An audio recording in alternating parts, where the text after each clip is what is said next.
Welcome back, everyone, to Ask Us on the Trap Talk Podcast. As always, email us at askus@traptalkpodcast.com.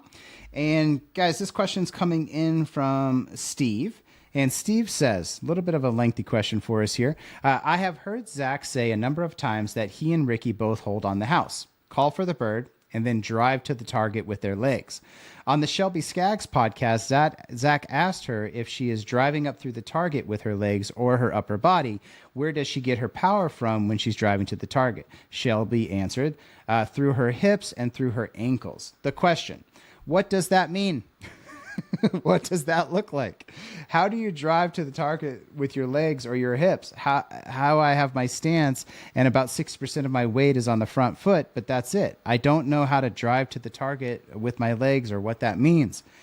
I still work with the first thing on my computer office every morning and listen to Trap Talk from the Back Fence podcast. I usually listen to the podcast twice on Friday and at least once during the week. Great stuff. All right. Well, thank you, Steve, for the question. Guys, how do we drive through the legs, the hips? You were the one that answered it. A loyal listener, Steve. Yeah, for sure. Thank you, Steve. No, I said thanks to Steve for being a loyal listener. But if we're going to talk about this, I think you need to equate it to other sports. So equating it to other sports, let's think about golf, or let's think about boxing, for example.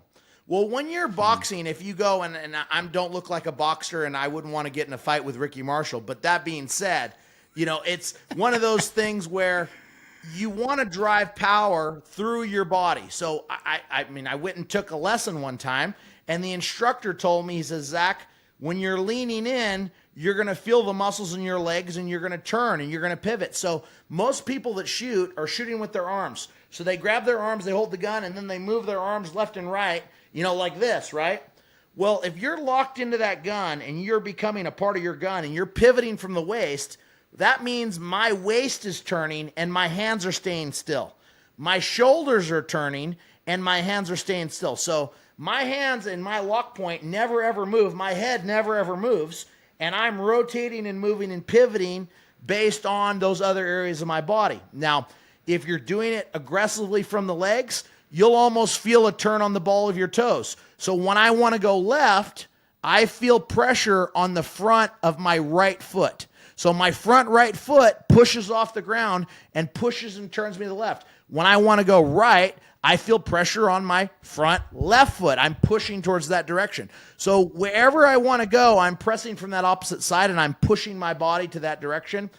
That's what I mean from pivoting and using the body, to break the targets, not using the arms.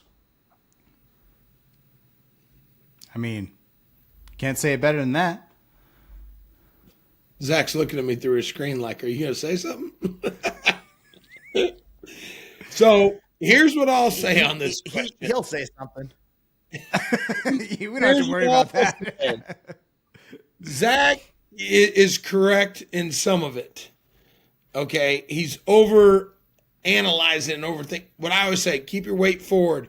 I always say, let your toes feel like they're grabbing the concrete, and then you're moving. You're moving at your hips.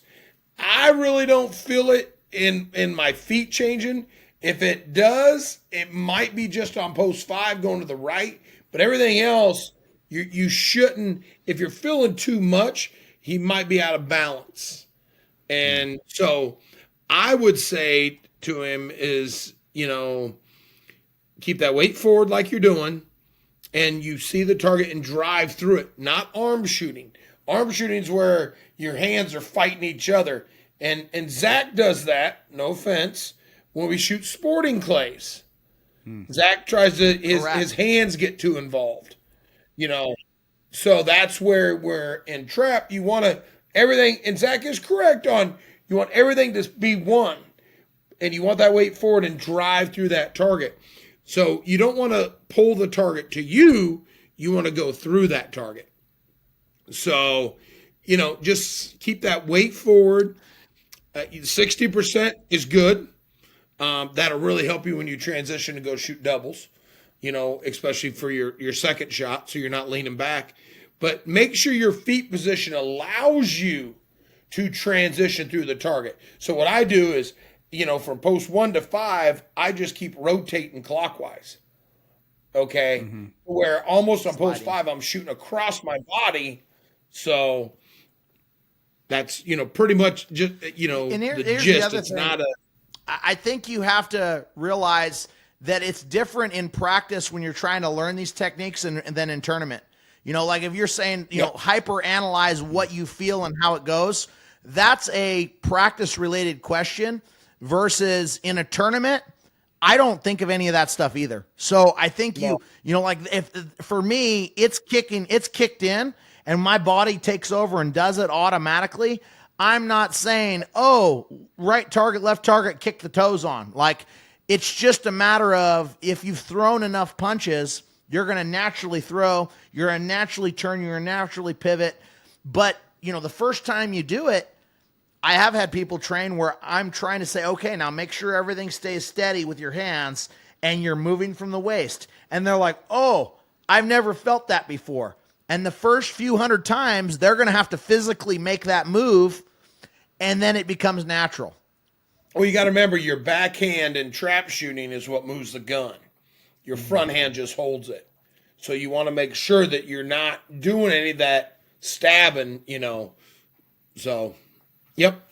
Hey, Rick, on post 5, are you 12 and 6 with your feet that much across your body? Or it depends on the targets.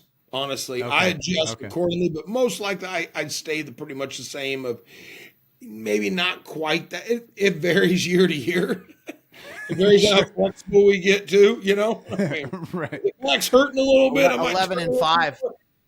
11 and 5. Yeah. And he's going to go 11 to 5 and maybe 12 to 6, depending on. But he shifts it. Ricky's so good that he'll break a target and he'll look at that break, and I'll see him do a micro shift in that direction, and he'll be right in the center of a target. And that's something that, like, a lot of people don't have the ability to do, but Ricky will come up and still break it, mind you. Don't miss it, but break it on the back and be like, oh, and just this tiny little quarter turn, and bam, the next 4 he smoke balls. So there's a lot to be said about foot placement in trap shooting. Mm-hmm. Yeah. So could you then compare that to post 1, Rick? So if it's 11 and 5, let's say. Post 1, my left foot's always at about 11, 12 o'clock. Okay. I turn everything. I'm parallel. You turn your foot, right? Yeah. Yeah. So in my right foot, it'd be maybe pointing towards 2 o'clock. Oh, okay. So maybe 1 o'clock. Between 1. Well, I think just so the listeners know, we're going to get all this on video for you. We're going to get some great detail on all of these great questions that you're sending in, all these really fine-tuning things about trap shooting. Stay tuned because we've got videos coming. We got some new stuff coming out for 2024. Yeah. So some cool new stuff there. It's coming, baby, down the pipe. Yeah. One last question. Just, are you exaggerating the weight forward in doubles at all? Do you realize that at all at this point, or? No, I try to keep the weight the same. Okay. But if possible, there is times that you get lazy and you'll find, oh, wait, got to make sure. Keep that weight forward on that for that first shot to absorb that recoil. So then you can drive through the second shot like a single shot or a handicap shot. As much or a little more. Right. But never less in doubles. As much or a little more. Yeah. So, because I was going to ask, like, for some of our lighter weight shooters, is it good advice to say just get a little more weight forward so you recover easier from that first shot? Absolutely. Okay. All right. Well, that was great, Steve. Good question. Thank you very much. And again, we hope to get out some really great videos for everybody on some of these finer details and instructional things about trap shooting. So stay tuned for that. And as always, send us your questions to askus@traptalkpodcast.com, and we'll get these two guys to answer them for you. Thanks, everybody. Absolutely. Thank you.